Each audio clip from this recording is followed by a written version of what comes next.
তো গাইজ আমি এখন আছি ইউরোপের সবচাইতে বড় মসজিদে ইস্তাম্বুলের ক্যামেলিকা মসজিদ।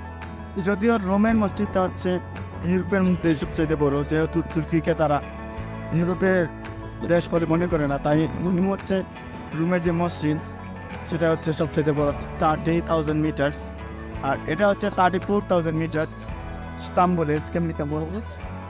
এখানে প্রায় 61,000 মানুষ একসাথে নামাজ পড়ে।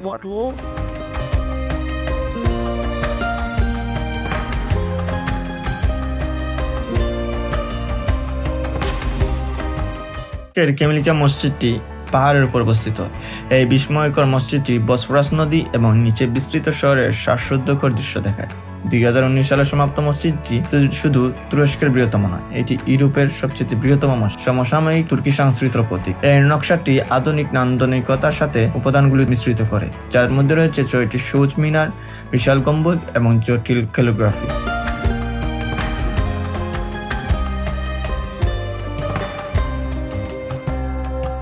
আপনি যখন এর নির্মল প্রাঙ্গণ এবং প্রশস্ত নামাজের জায়গার মধ্যে দিয়ে হেঁটে যাবেন, আপনি এই পবিত্র স্থানটি বিস্তৃত প্রশান্তি এবং ভক্তি অনুভব করতে পারবেন।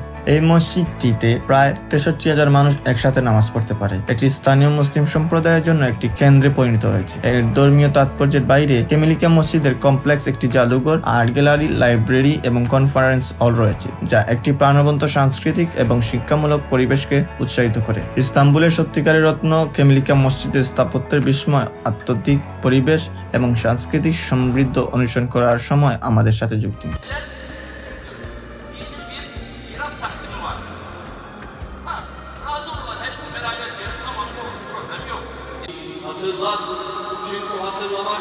Hatırlatmak müminlere fayda verir.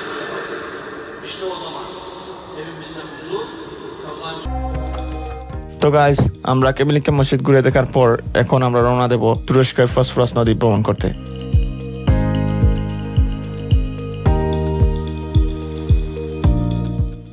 হ্যাঁ গাইস, আমরা এখন চলে আসছি সমুদ্র বিচে। তো এখন আমরা দিব,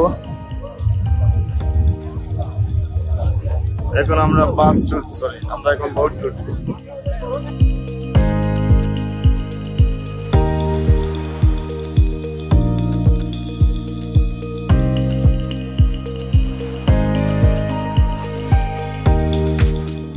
আজকে আমরা ইস্তাম্বুলের বসফরাস নদীতে একটি নৌকা ভ্রমণে যাত্রা শুরু করব। পানি থেকে এই অবিশ্বাস্য শহরের সৌন্দর্য এবং সমৃদ্ধ ইতিহাসের সাক্ষী হতে প্রস্তুত হন। So let's start.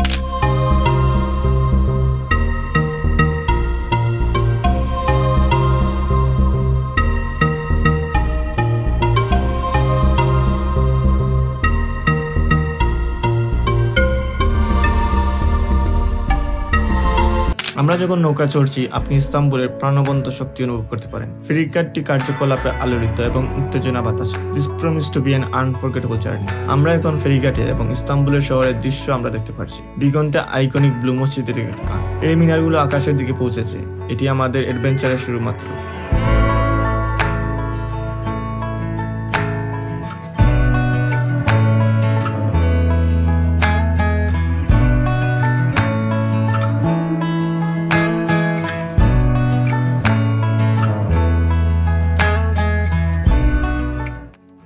আমাদের ডান দিকে আপনি দুর্দান্ত আয়া সোফিয়া দেখতে পাবেন। মূলত 537 খ্রিস্টাব্দে এটি কার্তেটাল হিসেবে নির্মিত। এটি একটি মসজিদ হিসেবে কাজ করছে এবং এখন জাদুঘর হিসেবে দাঁড়িয়ে আছে। তাছাড়া এটি আবার এখন মসজিদ হিসাবেও কাজ করছে। ইস্তাম্বুলের সমৃদ্ধ সাংস্কৃতিক ট্রাপিস্ট্রির প্রতিনিধিত্ব করে। আমরা যখন নৌকা দিয়ে যাচ্ছিলাম, মেডিন টাওয়ারটি চোখে পড়ে। এই ঐতিহাসিক বাতিঘরটি অনেকেই প্রতিনিধিকে অনুপ্রাণিত করেছে এবং এটি শহরের সবচেয়ে রোমান্টিক স্পটগুলির মধ্যে একটি।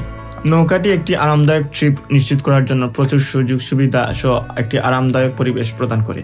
আপনি ভিতরে বসতে বা ডেকের তাজা বাতাস উপভোগ করতে চান না কেন, প্রতিটি কোণ থেকে দৃশ্যগুলি দর্শনীয়। ইস্তাম্বুল সত্যি একটি শহর যেখানে পূর্ব পশ্চিমের সাথে মিলিত হয়েছে এবং বসফরাসের দ্বারে এর চেয়ে বেশি স্পষ্ট কোথাও এটি নেই। সংস্কৃতি, স্থাপত্য এবং ঐতিহাসের মিশ্রণ কেবল মনোমুগ্ধকর।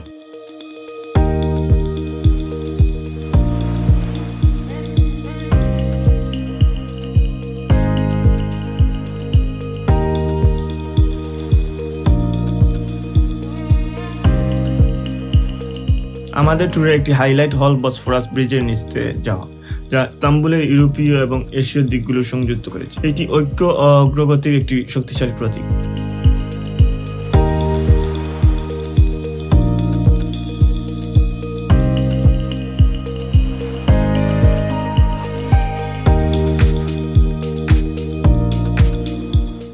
দুলমাবাহসে প্রাসাদটি দেখুন, অটোমান সাম্রাজ্যের জাঁকজমকের একটি দুর্দান্ত অনুসরণ। প্রাসাদের জটিল নকশা এবং নিচক আকার বিস্ময়কর। আমাদের যাত্রা শেষের দিকে আমরা আজকের কতটা দেখছি এবং শিখছি তা দেখে আমি বিস্মিত হয়েছি। ইস্তাম্বুল একটি বৈপরীত্যের শহর, যেখানে প্রাচীন ইতিহাস এবং আধুনিক জীবন সুসংগতভাবে সহাবস্থান করে। Thank you for joining me on this beautiful tour of Istanbul.